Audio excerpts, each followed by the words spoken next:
Welcome, Gunrunner.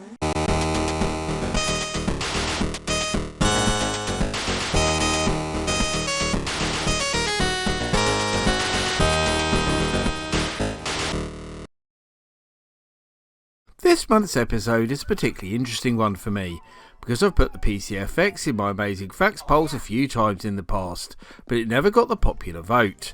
But a few months back I did a video on its predecessor in NEC's console timeline, the TurboGrafx, and in that video I devoted a section to the PCFX.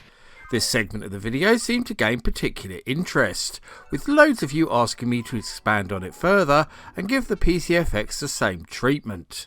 So when I did this latest poll, I knew NEC's 32-bit failure would win from the start.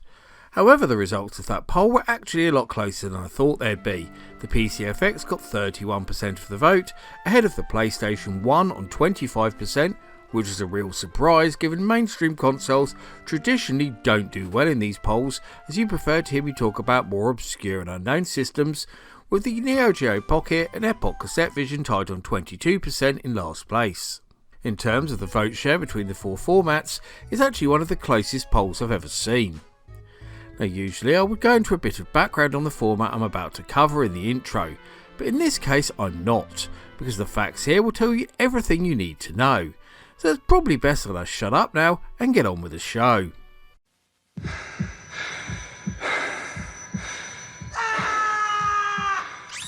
Next! Do it!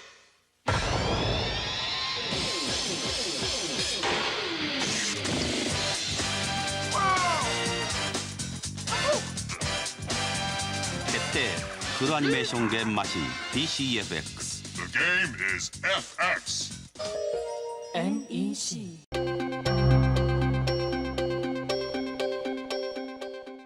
Although I don't want to go into the full history of the consoles that came before for NEC, namely the PC Engine, TurboGrafx and SuperGrafx, because they have their own Amazing Facts videos that cover all this off, I felt it was important to start with a segment that details just how important NEC were in the home console and computer industry at this time, because so many people don't seem to be aware of the company's amazing legacy. I mentioned the consoles first, so let's cover them off quickly, because it's important to set the scene before we analyse the PCFX further. NEC's first console, the PC Engine, was a system that launched the 16-bit generation.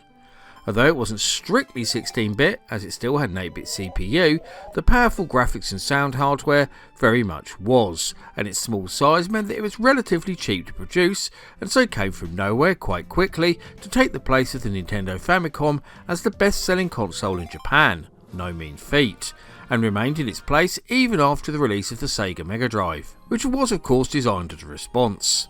It wouldn't lose its place at the top until the Super Famicom came along a few years later, but even then it continued to sell well, despite the misstep that was the upgraded SuperGrafx, and it went on to sell nearly 8 million units in Japan on its own. But before they hit the big time in the console market with the PC Engine, NEC were hugely successful in the Japanese home computer scene, having the largest market share of any single manufacturer throughout both the 80s and 90s, most notably with their 8-bit PC-88 and 16-bit PC-98 ranges. If you want to know more about these, I've actually done an Amazing Facts episode on the PC-98 that you should definitely check out if you haven't seen it already. I've linked it down in the description. So with all this in mind, you probably now understand why NEC was still seen as a big player when the PCFX was first announced in 1992, and people couldn't wait to see what they had up their sleeve.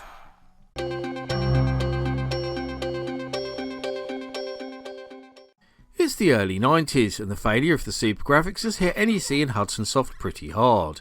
Although the PC Engine was still doing well, they knew that the next generation of consoles would soon be on the way, and they not only needed a solution to that conundrum, they also felt the need to redeem themselves, and in 1992 they announced the 32-bit Tetsujin, meaning Iron Man, to expectant ears, hoping to beat their biggest rivals Nintendo and Sega to the punch. The name was chosen because the idea of a huge ironclad man was already a big part of Japanese pop culture, with many examples of such figures in both manga and anime, so the name seemed apt. A big strong console that would be more powerful than its rivals, pummeling them into submission. However, as cool as that name sounded, there was a big issue with how it translates to a wider audience, especially in the West, where the name Iron Man would be instantly associated with the Marvel superhero instead. So despite being known as the Tetsujin throughout its development cycle, with it even being previewed to the press under that name, the moniker was dropped once the console went into production, being replaced with the PCFX label. Although this name didn't sound as cool, it did make more sense. The PC part would mean it linked back into other successful NEC produced systems like the PC-88 and PC-98 computers and the PC Engine of course. The FX part is simple. This would refer to the powerful graphics hardware that was capable of many special effects.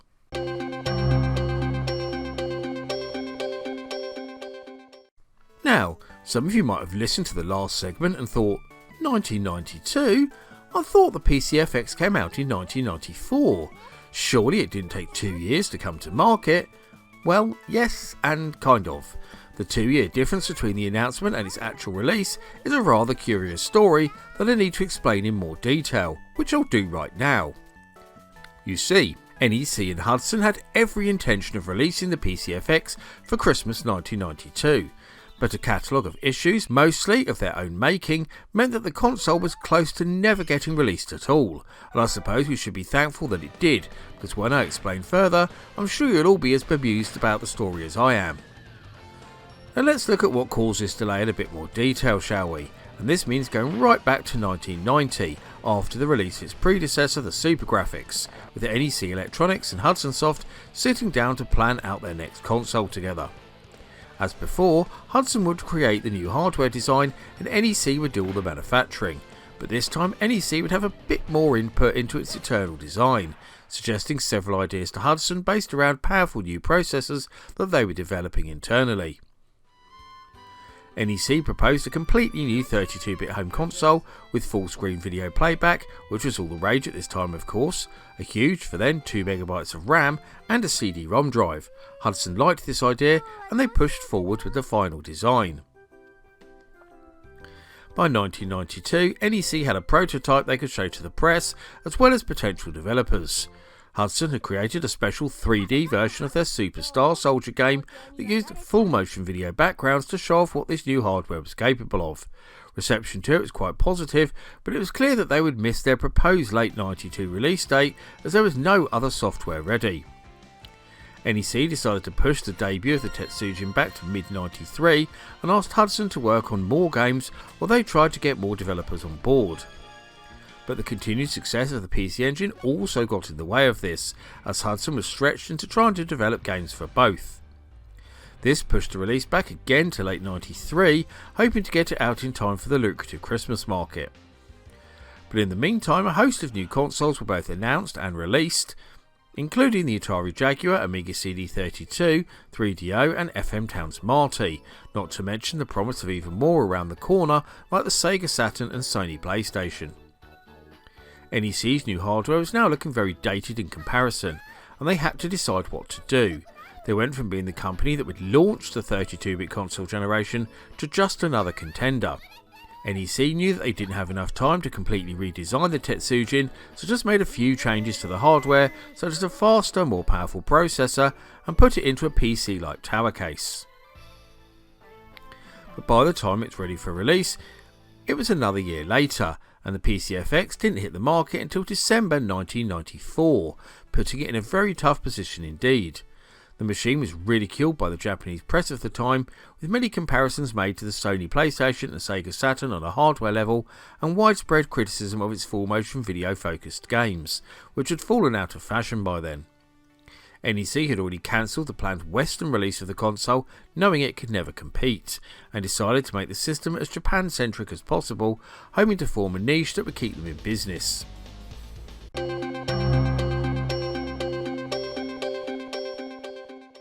If you were paying attention in the last two segments and making a list of questions in your mind that you wanted the answer to, one of them is probably, what the hell happened to Superstar Soldier 3D? And that's a very good question that a lot of people, including myself, wanted to know the answer to. Because I clearly remember seeing screenshots for the game in magazines at the time and was very impressed. I mean, for a long time the PCFX only had one game, and that one game never even made it out the door. Very bizarre indeed. The simple answer to this mystery actually has a lot to do with the last segment, because remember when I said that NEC made some changes to the hardware before the console was renamed PCFX and actually put into production? Well, the new hardware simply wasn't capable of running Hudson's impressive 3D shooter, causing it to be scrapped before completion. I'll go into the hardware changes in more detail shortly, but the original design had 5 processors, a bit like the Atari Jaguar, with one of those being a powerful RISC chip to handle 3D graphics. This was removed from the final design for reasons I'll go into, and the new CPU wasn't capable of running the game on its own. There was also a second game shown to the press a bit later on called FX Fighter, designed to compete with Sega's Virtua Fighter, but with a lot of reliance on full motion video and pre-rendered scenes rather than actual polygons, and that was also cancelled for similar reasons. 次のゲームは FX Fighter 試作品のため発売は未定ですが、注目はポリゴンで作られたキャラの動き。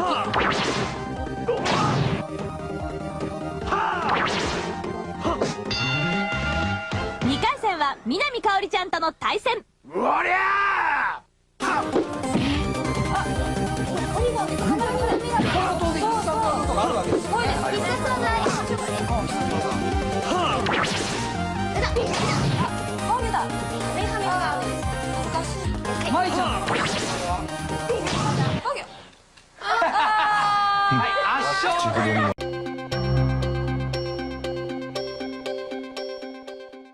Once again, I'm going to pick up on a point from the last segment and expand on it further, as I briefly talked about the hardware changes between the prototype Tetsujin and the retail PCFX already, and said I would come back to the subject, and now's the time to get into that in more detail.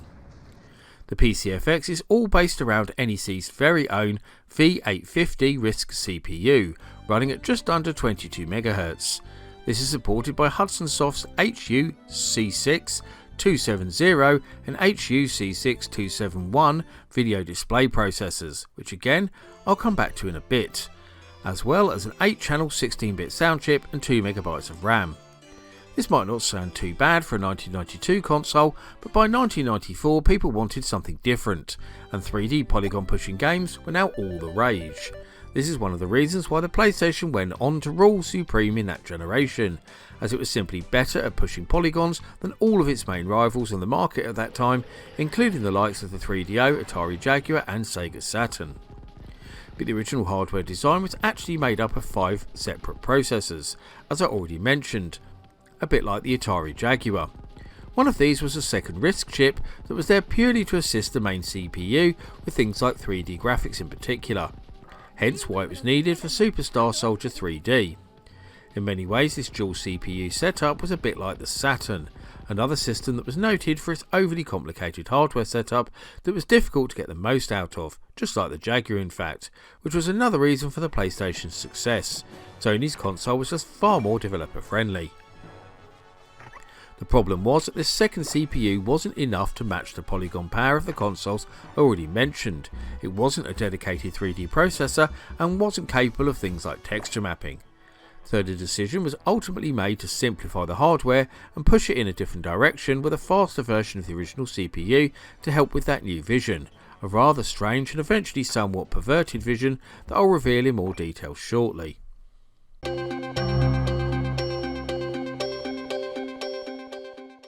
And once again we carry straight on with the story and come back to a couple of things I've mentioned previously, as I will now tell you all about the new direction NEC and Hudson went in with regards to the PCFX hardware, and exactly what these changes brought to the party as far as gaming was concerned in particular, as that was the primary focus of the console after all. The twin Hudson VDPs I mentioned in the last entry were designed with one specific task: to be able to play full motion video and do it better than any other system on the market at that time. These chips are capable of decompressing 30 JPEG pictures per second whilst playing digitally recorded audio over the top. So rather than streaming video straight from the CD like other consoles of the era, the PCFX is actually displaying a series of still images very fast to create the illusion of video. The big advantage to this particular technique is that it can be stopped, changed and interacted with a lot more, because the hardware has the power to switch what you see on the fly. This created some interesting opportunities for true interactive movies. As impressive as it probably now sounds, the press of the era absolutely ridiculed the idea and NEC's choice to go down this route. All people were interested in back in 1994 were polygons, and everything was now being judged by that feature and instantly compared to the PlayStation. NEC said in interviews that they didn't feel the 3D chips of that time were powerful enough yet, and thought pre-rendered graphics looked a lot better, even if nobody else seemed to agree. But it was now too late to make any changes anyway, so Hudson and NEC just hoped that the more adult audience they were aiming the console at would latch onto it.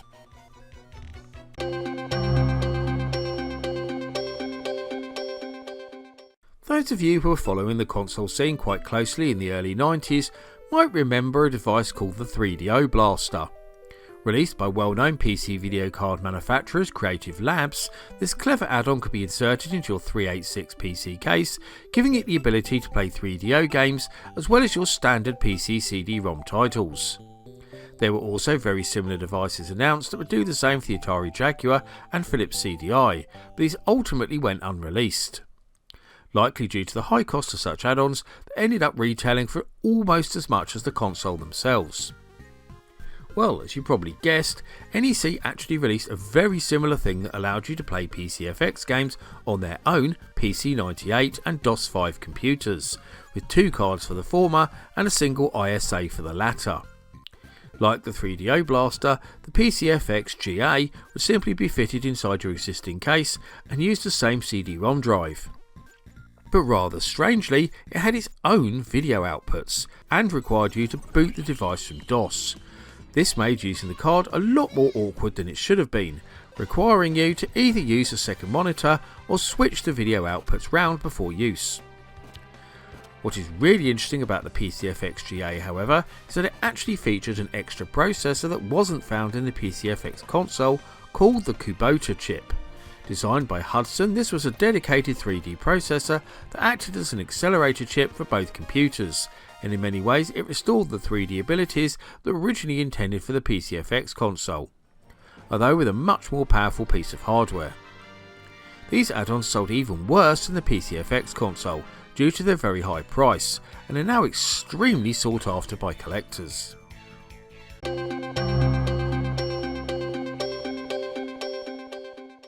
One of the most interesting things about the PCFX design is its striking PC tower-like case, making it look far more powerful and brutish than the sleek-looking systems available from other manufacturers of the time, and indeed it was a radical departure from their previous console, the PC Engine Duo RX.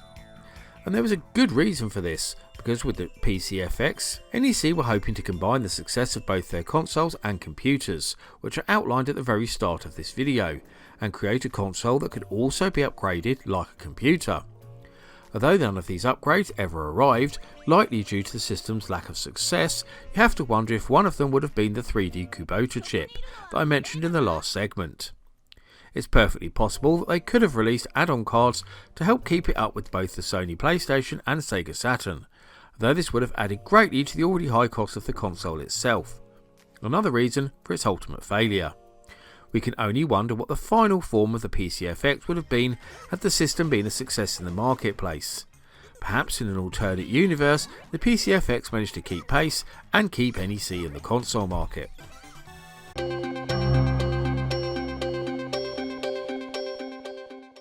Earlier in this video I talked about the first couple of games that were created to show off the new console.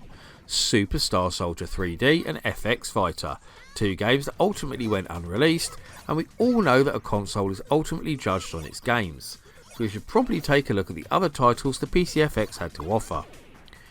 First of all, I should mention that a total of 66 titles were officially released for the PCFX, a surprisingly high figure, I'm sure you'll agree, especially when you consider that it only sold 300,000 units in total. To put this in context, the Sega 32X, which was released at pretty much the same time, only has a library of 40 titles, despite selling nearly 3 times as many units. Now, a very large amount of the PCFX's library is made up of so-called soft porn games, or hentai as the Japanese call it, which is the rather unfortunate niche the PCFX managed to carve, a lot like the 3DO in Japan for that matter, but there are some other genres that are well catered for, including RPGs and Mahjong games. It's a Japanese console after all. In terms of more arcade-like games that would be more accessible to Western gamers, there are very few indeed. A handful of examples of such games include the Bubble Bobble-like fixed-screen platformer, Chip Chan Kick, scrolling arcade adventure, Ruruli Rarura, one-on-one fighter, Kishin Duji, and scrolling beat-em-up Last Imperial Prince. But these barely go beyond what could be found on the existing 16-bit consoles and pale in comparison to similar 2D titles from the Sony PlayStation and even more so Sega Saturn. This means that the PCFX is a largely inaccessible console for Western gamers with no real reason to seek it out. However, if you're interested, there are a number of emulators that support the console, including Magic Engine FX, BizHawk, and newer versions of both MAME and Mednafin. So if you're really curious to try some of these games out, that's the place to go.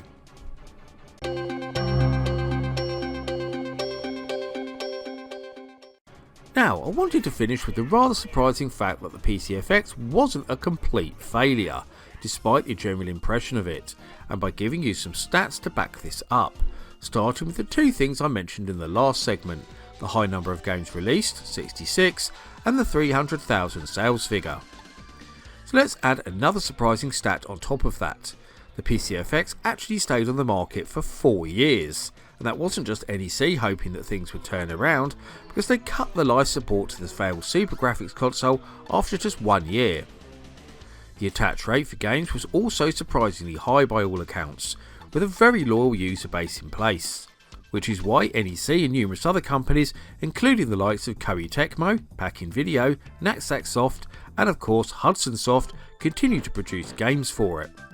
I mean, let's go back to that 300,000 sales figure again for a moment, and compare that to the Atari Jaguar, which came out just a year before and sold just 225,000 units worldwide. Yet the PCFX sold more than that in Japan alone, but is nowhere near as high profile. Perhaps it's because the PCFX was restricted to just Japan, and the Jaguar was a Western console, but it does make you think, and perhaps reconsider the PCFX's somewhat unfair reputation as one of the biggest console disasters of all time. I'd love to know what you think.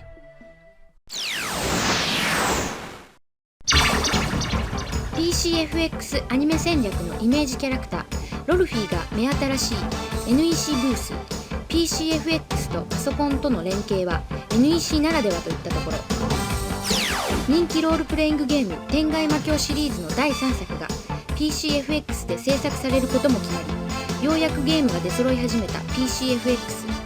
アニメファンは要注目です。 And that rounds up my look at 10 amazing NEC PC-FX facts. But which one of these fabulous facts was your favourite, or can you think of any other tantalising tidbits of trivia that I didn't include? We'd also love to hear the thoughts and views of my audience, so please get typing in that comment section. Before I go though, I must thank all of my loyal patrons and YouTube members for continuing to support my channel and make videos like this possible. However, I must give special thanks to the following people in particular for their much appreciated pledges: D. Vaughan, Albert Davis, Richard Baker, Martin Wiggins, Peter Grantham, Bernard Santu, Mins, Classic Gamer 74, Josh Hartman, Daniel Skronsky, Ben P. Stein, Tabby Kitson, Grady Haynes, Paul Daniel, Seth A. Robinson, Climatorn, Carl Olsen, Mark Strickland, Big Chuzzle, Carl Cloping, Black Siren, John Alberino, Krispy Kreme, Justin Cooney, Luke Boynton, Sarah B, Richard Tate, Tailboy 2011, Diago Silva, James Welch, Wesley K, Glacier 9, Cellphone Smartphone, Timu Mackie, Marco, Hunter Bungay, Andrew Christensen, and Electron Star Collapse. If you also want to help support this channel, you can now join as a member of as little as £2 a month, where you'll get access to exclusive videos and updates and much more besides. Just click the button on my community page to get started. My Patreon is also still available if you prefer to support me in other ways too.